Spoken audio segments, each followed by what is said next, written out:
Hello, Shuli. Thanks for coming. Can I ask you to explain to us a few things about your company, what you do?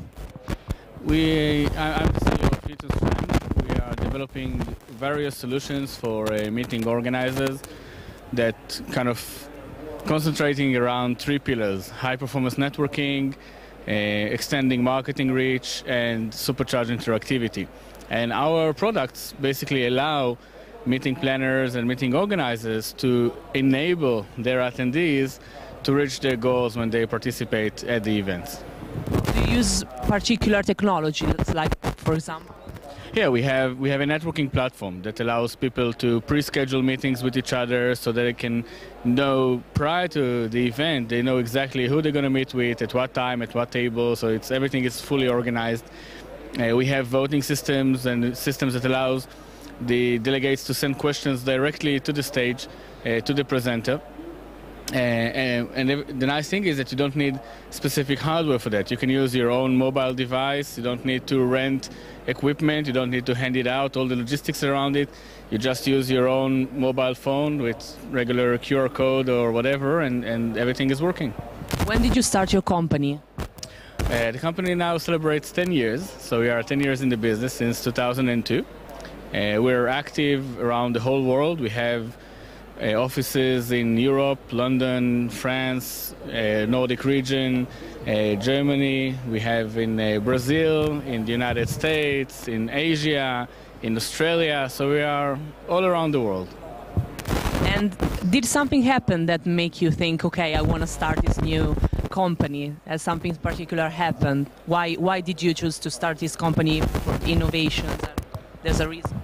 Well, I was working for Microsoft for 7 years, won twice Innovation Prize from Bill Gates, and I said, well, if I can innovate, why shouldn't I make the money instead of supporting Microsoft doing the money? So I started the company and making money since then.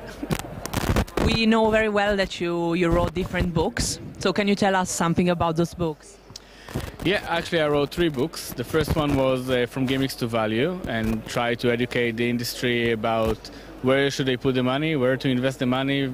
Should we invest it in helicopters that bringing the CEO to the stage, or should we invest that in allowing our attendees to have meaningful meetings and networking with others? The second book was about Event 3.0, which is kind of how to create a more open environment for the attendees so that they will be able to influence the event and welcome Generation Y and Generation Z into the events industry. And yesterday I released my third book, which is called Events in 2020, which is an amazing collaborative work with another 384 authors that contributed to the book. And it's kind of a joint information from all of them to understand where the industry is going to, how future meetings are going to look like, and how the industry will look in 2020, 8 years from now. And yeah, how do you see the future of the events industry? Brilliant. No. It's going to be very interesting. I think that it's not about which technology will be used, as most of the people that are talking about 2020 are trying to predict if it will be holograms or if it will be mobile devices or chips installed into our brain or something like that. I think that what is really interesting in that is that the format of the events is going to change from the kind of theater style, lean back, passive participation into a more integrated, interactive approach where you'll have 3 main tracks, one for knowledge, one for networking, one for content that comes from the audience, like the Chance to Speak stage that we have here in the AIBTM. And that will be kind of social learning, so that we'll have all those kinds of elements that will create the new event. And another thing that I'm trying to do with that book is to keep the industry focused on making money out of things, because as technology evolves and grows, people kind of fall in love with the technology and forget about the business. So I'm trying to do some education and show people that it's important for them, if they do a hybrid meeting, to also think about hybrid tickets and virtual tickets and sell participation vouchers the same way they are doing with the physical event. And another question.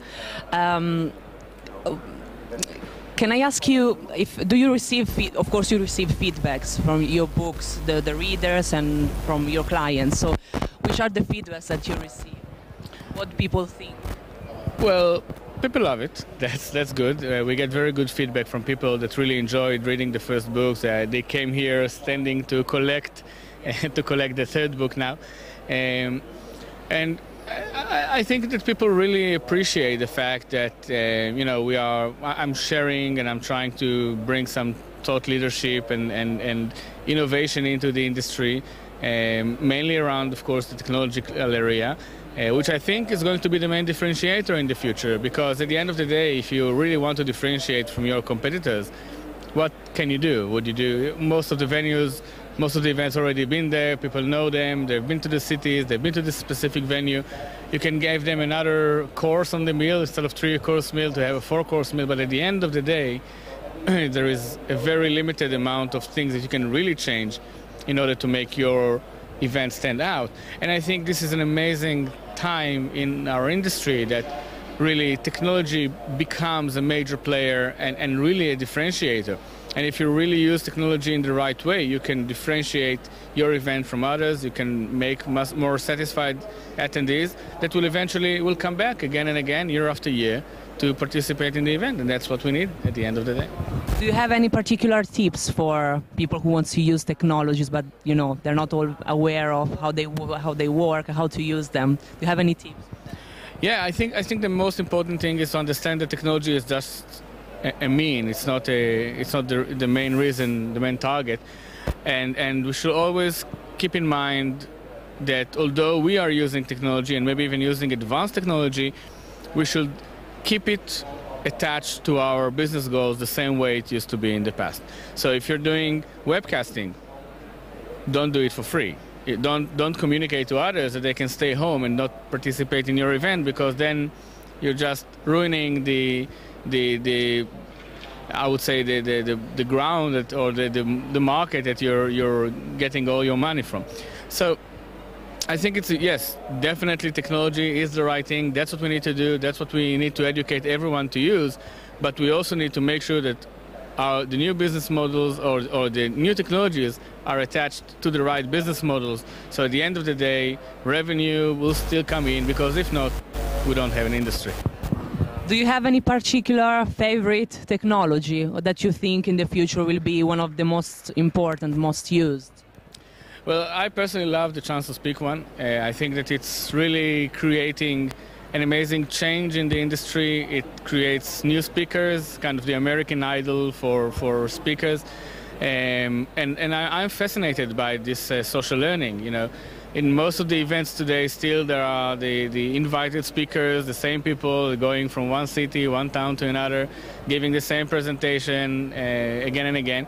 And I think this brings very, very cool and new content that no one really watched. And by allowing the attendees themselves to get a stage and give a presentation, we create something which is different. We create alternative content, underground content, any way that you want to call it.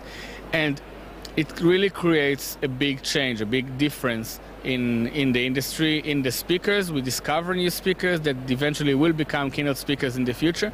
So I think this is something very, very interesting. And particularly this one is one that I really love. A very last question. What do you think of the IBTM 2012? How is it? How do you think it evolved? What's the innovations and the opportunities here? I think the event is amazing. It's one of the best events I know. It brings lots of people from all across the world, mainly Europe, but from all across the world. They are great participants for us as a global company. It's a great place to collectively meet all of our customers and our future customers as well during those 3 days. And especially the future events experience area, which creates a total differentiator between all that, the ABTM and all the rest of the shows in the industry, because it really makes something which is different, something that shows the future where people can experience, touch, try, and use technology in action, which I think is great. And it's also attracting lots of people that are coming in to listen to those presentations and bring great audience. So very, very good. Very happy. Thank you very much for coming, for your interview. Thank you.